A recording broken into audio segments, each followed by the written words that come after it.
मित्रांनो, तुमच्या हातात असलेला मोबाईल आणि तुमच्या घराबाहेर असलेल्या झाडावर बसलेला पक्षी या दोघांमध्ये सर्वात मोठा फरक कोणता आहे?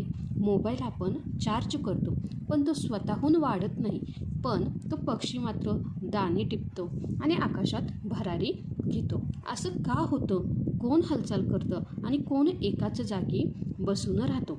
चला, आज आपण सजीव आणि निर्जीव यांच्यातील भिंत पाडून यांच्यात नेमकं विज्ञान सोप्या भाषेत समजून घेऊया. नमस्कार विद्यार्थी मित्रांनो, मी आहे तुमची मराठी लेक्चरवाली आणि आज आपण पाहणार आहोत सजीव आणि निर्जीवांचे विश्व.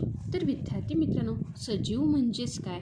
ज्यांच्यामध्ये जीव आहे, जे वाढतात आणि ज्यांना जगण्यासाठी अन्नाची गरज असते त्यांना आपण सजीव असे म्हणतो. उदाहरणार्थ बघा, माणसं, प्राणी, पक्षी, कीटक आणि सर्वात महत्त्वाचं झाडे.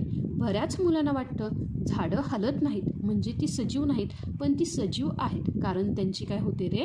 वाढ होते. तर विद्यार्थी मित्रांनो, निर्जीव म्हणजे काय? ज्यांच्यामध्ये जीव नाही, जे स्वतःहून हालचाल करू शकत नाहीत त्यांना आपण निर्जीव असे म्हणतो.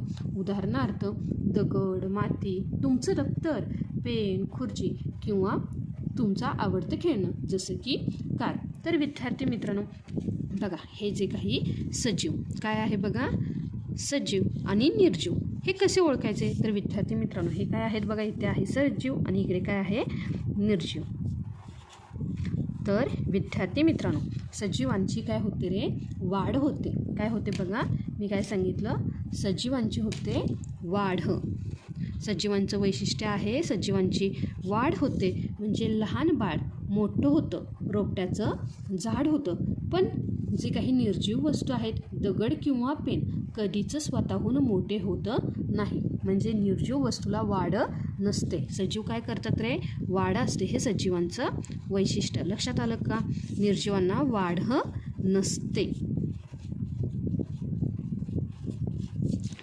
त्यानंतर जे काही दुसरं वैशिष्ट्य आहे ते म्हणजे अन्न. सजीवांना अन्नाची गरज असते. म्हणजेच बघा विद्यार्थी मित्रांनो, जगण्यासाठी अन्नाची आणि पाण्याची गरज असते.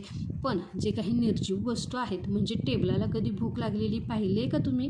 तर नाही, निर्जीव वस्तूंना अन्नाची गरज नसते. लक्षात आलं का? अन्न व पाणी.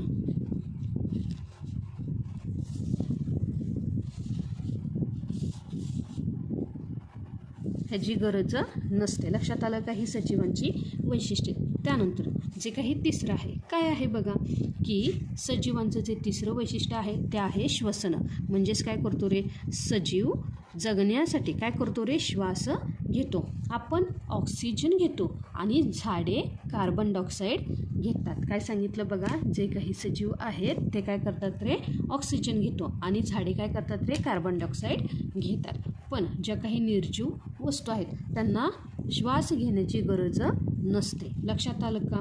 त्यासोबतच सजीवांमध्ये काय आहे रे? की सजीव हे हालचाल करतात. जे काही चौथं फरक आहे काय आहे बघा, सजीव काय करतात रे? हालचाल करतात. म्हणजेच बघा, प्राणी पळतात, पक्षी उडतात. लक्षात आलं का? पण जी काही निर्जीव वस्तू आहे, म्हणजेच काय, गाडी धावते पण ती इंधनामुळे धावते, स्वतःच्या इच्छेनं धावते का? तर अजिबात नाही. आणि जे काही सजीवांचं जे काही पाचवं वैशिष्ट्य आहे ते काय आहे बघा, प्रजनन. प्रजनन म्हणजेच काय विद्यार्थी मित्रांनो? सजीव आपल्यासारखाच दुसरा जीव काय करतात रे? निर्माण करतात. पण जे काही निर्जीव वस्तू आहेत, म्हणजेच बघा, एका पेनपासून दुसरा पेन आपोआप तयार होत नाही ना. निर्जीव वस्तूंमध्ये प्रजनन नसते. लक्षात आलं का? ही काय आहेत रे? सजीवांची वैशिष्ट्ये. सजीवांना वाढ असते, त्याला आपण काय म्हणतो रे? ग्रोथ. काय म्हणतो? ग्रोथ. वाढ म्हणजेच काय? ग्रोथ. अन्न आणि पाणी म्हणजेच काय आहे बघा? Food and water. काय आहे बघा? Food and water. श्वसन म्हणजेच काय? ब्रीदिंग.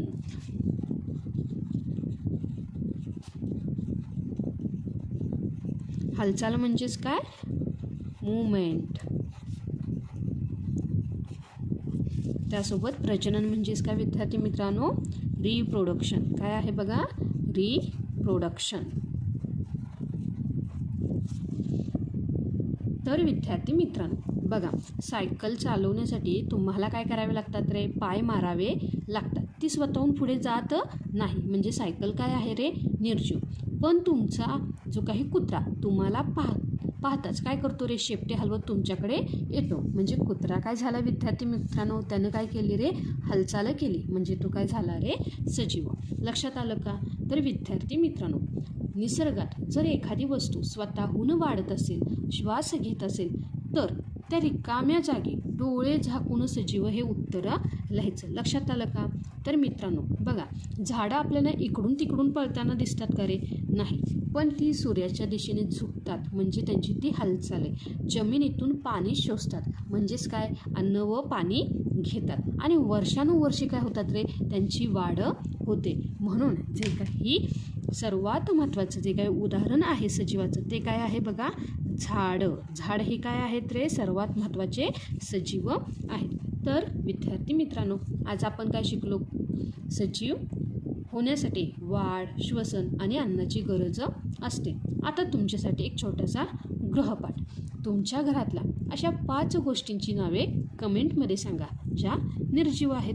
व्हिडिओ आवडला असेल तर लाईक करा आणि आपल्या मराठी लेक्चरवालीला सबस्क्राईब करायला विसरू नका. भेटूया पुढच्या व्हिडिओमध्ये. तोपर्यंत धन्यवाद.